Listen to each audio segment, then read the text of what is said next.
Bom dia, meus irmãos, tudo bem com vocês? O tempo está passando muito rápido, não é mesmo? A última vez que estivemos juntos foi há 6 meses. Enfim, estamos aqui online, espero que todos estejam bem e que a paz do Senhor esteja sobre todos nós.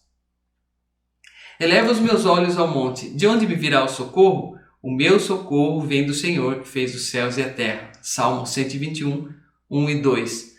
Como é bom ouvir a palavra de Deus. Ela nos traz conforto ao coração, paz ao nosso interior e esperança. E é por isso que nós estamos aqui. Vamos à nossa mensagem de hoje? Olharam para ele e foram iluminados, e seus rostos não ficaram confundidos. Clamou este pobre, e o Senhor o ouviu, e o salvou de todas as suas angústias. O anjo do Senhor acampa-se ao redor dos que o temem, e os livra. Provai e vede que o Senhor é bom. Bem-aventurado o homem que nele confia. Temei ao Senhor vós, os seus santos, pois nada falta aos que o temem. Salmo 34, 5 e 9. Na última mensagem que eu trouxe, eu falei de uma série de coisas. Falei que o homem se distanciou de Deus e sofreu uma alteração, portanto não é mais aquele que Deus criou e colocou no jardim do Éden.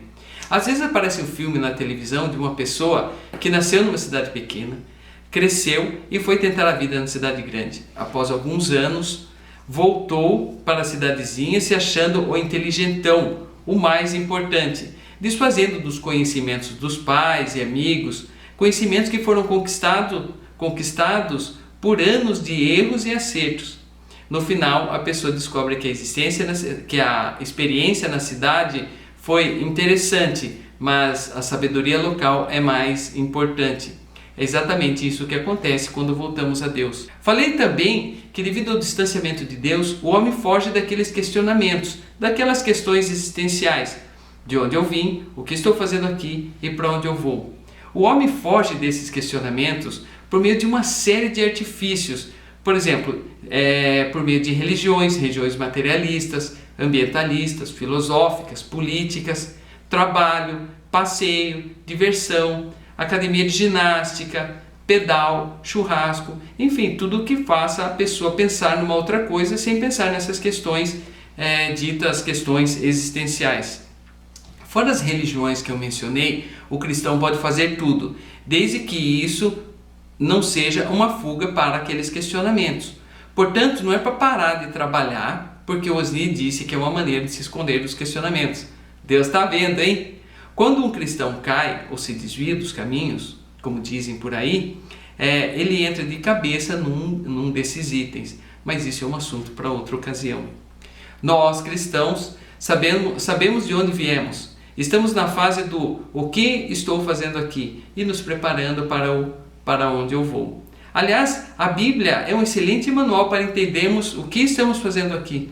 Porém, devido a uma série de confusões criadas por homens, até mesmo entre nós cristãos, ficamos confusos com algumas situações, do tipo: somos imbatíveis? Depende. Temos que ser ricos? Depende. Temos que levar todos os mendigos para morar na nossa casa? Depende. Temos que ser curados de todas as doenças? Depende. Temos que amar a todos e passar a mão na cabeça sem questionar as condutas das pessoas? Não.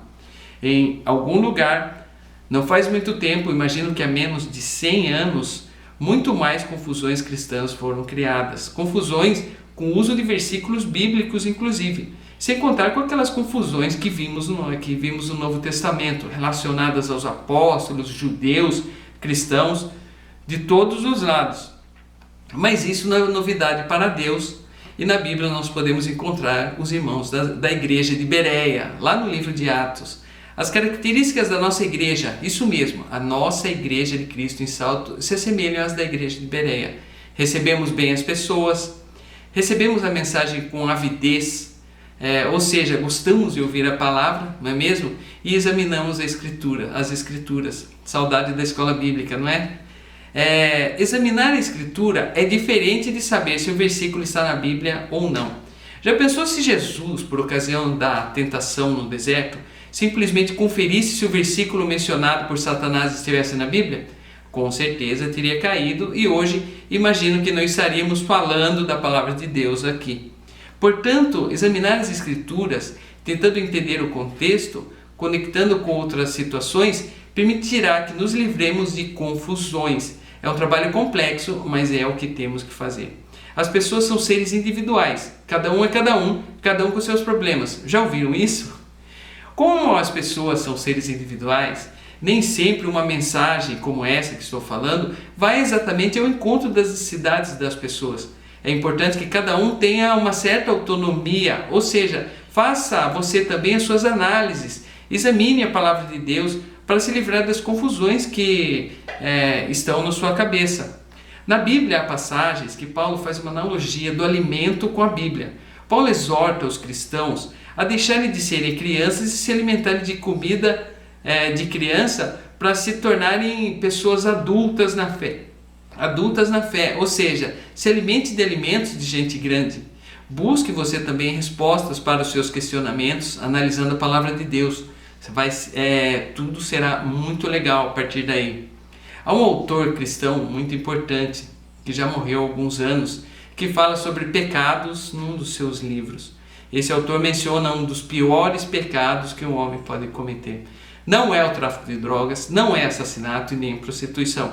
Por incrível que pareça, é o pecado da soberba. Esse pecado fez o próprio Satanás perder tudo que ele tinha lá no céu.